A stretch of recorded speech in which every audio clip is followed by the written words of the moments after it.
Bonjour tout le monde, je vais vous montrer comment remplacer l'ensemble d'une poignée et de son barillet de serrure. Alors celle-ci elle est vraiment déglinguée et pas très pratique à manier vu qu'elle tourne dans le vide. Et encore plus grave, j'ai appris récemment que quelqu'un d'autre avait un jeu des clés d'ici, de la maison, donc ça fait pas longtemps qu'on est là. Et ben je vais pas attendre plus longtemps pour remplacer les serrures, ce serait pas cool de retrouver la maison vide sans aucune trace d'effraction.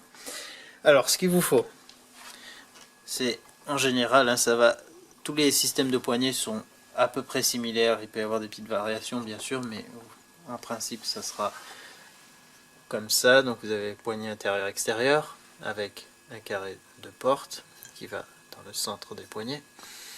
Vous avez des vis comme ça qui vont relier les deux poignées entre elles.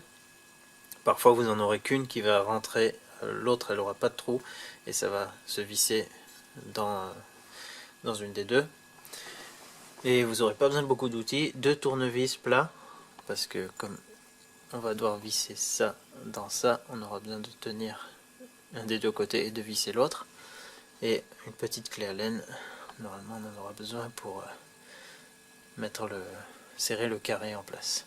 Là peut-être pas dans ce cas là, mais souvent il se peut que là sur le côté de la poignée vous ayez une petite vis avec une empreinte à laine, et là ça sera pour mettre en pression contre le carré. Il vous faudra aussi peut-être une perceuse pour agrandir les trous de serrure. Donc pour la démonter l'ancienne, c'est très simple. Avec votre tournevis plat, vous desserrez, il vous faudra vos deux mains en principe, puisque en desserrant d'un côté, ça risque de finir par faire tourner l'autre. Quoique celui-là a l'air d'être un peu coincé, donc ça m'aide. Voilà, d'ailleurs c'était même pas... Ah, elles sont pas communicantes là, c'était carrément des vis qui étaient fixées dans le bois. Donc ça peut être une option. Faites pareil pour les deux, vous voyez ça vient déjà tout seul. Et donc c'était pareil pour celle de l'extérieur. Alors là, comme vous pouvez voir, l'emplacement du carré est complètement défoncé par rapport à la neuve, qui lui est bien carré. Alors l'inconvénient des poignées vissées directement comme ça, c'est que si vous avez un petit malin qui veut vous enlever la poignée, il dévisse et voilà, il se barre avec. Même si c'est juste pour vous embêter, donc c'est pas génial. C'est pour ça que c'est mieux le système où vous avez l'une connectée à l'autre, parce que si vous tournez d'un côté, ça va tourner de l'autre et vous ne pourrez jamais le dévisser. Il faut forcément pouvoir accéder aux deux côtés de la porte. Alors, le barillet, lui, il est maintenu en place par une vis ici, là. Là, voilà. Je vais la garder parce que je vais probablement réutiliser la même. L'autre pourrait être un petit peu plus longue et éventuellement butée avant d'être complètement vissée. Donc celle-ci, moi je sais qu'elle est la bonne taille. Sinon l'autre, il faudra envisager de la recouper. Et pour sortir le barillet, alors il y a une position spécifique où il faut mettre la clé. C'est pas tout à fait droite, c'est un peu sur un angle. Voilà. Il faut la mettre un petit peu de travers, sinon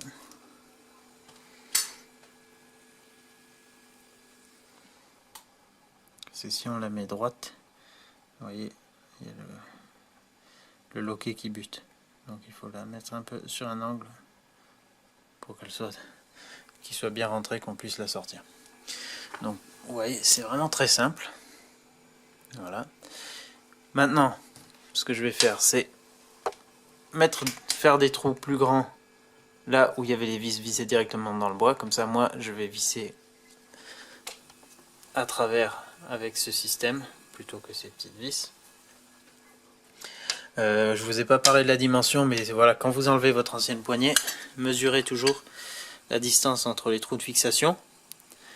Et en général, il y a deux tailles principales, 165 mm et 195 mm. Donc voilà, dans les magasins, faites bien attention à ne pas vous tromper à ce niveau, mais après ça reste du standard. Vous aurez en principe toujours ces écarts.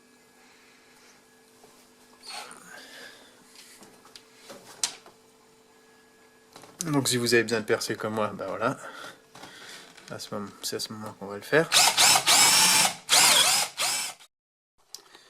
Donc maintenant, pour refixer la poignée. Alors finalement, je vais quand même devoir remettre l'ancien système. Pourquoi? Parce que il y a une espèce d'armature en fer qui est intégrée dans la porte, en métal quoi. Et c'est ce qui fait le verrouillage en 3 points aussi, qui verrouille dans le bas de la porte et dans le haut. Et ça semble rentrer assez loin dans le montant. Donc j'ai essayé de percer et je tombe sur du métal, donc je vais pas pouvoir faire le système avec la vis qui passe de part en part. Donc j'ai remis des petits cylindres de bois dans les trous et je vais visser dedans. Et ben, l'autre il y a déjà le trou, donc voilà, j'ai plus qu'à aligner comme c'était et revisser également comme c'était. Si vous avez pas ce système de fermeture, vous aurez certainement la possibilité de percer à travers le bois. Donc dans ce cas, prenez une mèche juste un tout petit peu plus large que cet ensemble, et comme ça vous pourrez le passer à travers et le visser de chaque côté. Donc là ben, je retourne dans le trou qui avait déjà en bas. Voilà, comme ça je suis aligné pour celui d'en haut. Je devrais pouvoir le faire à la main sans visseuse. Donc si vous avez ce genre de fixation, des vis directement dans le bois, il y a de fortes chances qu'elles étaient là pour cette raison, parce qu'on ne pouvait pas percer à travers. Faire exactement pareil des deux côtés, en espérant que le petit malin ne viendra pas piquer ma poignée extérieure. Maintenant que la poignée est fixée, vous pouvez toujours vérifier que ça fonctionne bien dans la porte avec le loquet. Je vais mettre le barillet. Donc pareil, là la serrure, il faut mettre la clé sur un petit angle, sinon ça fait ressortir le loquet. Donc il n'y a pas de sens intérieur-extérieur, elle est vraiment symétrique, enfin celle-ci en tout cas, ça rentre bien, vous faites passer à travers les deux poignets.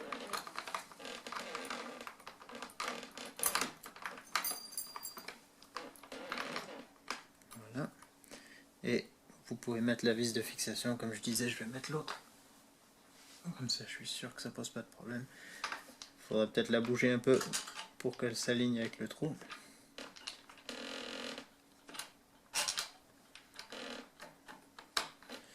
Voilà. Et vous n'avez plus qu'à visser ça. Comme ça. Voilà. Et on va tester ça de suite.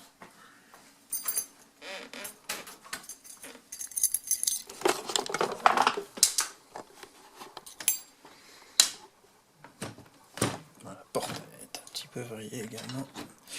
Voilà, là c'est fermé.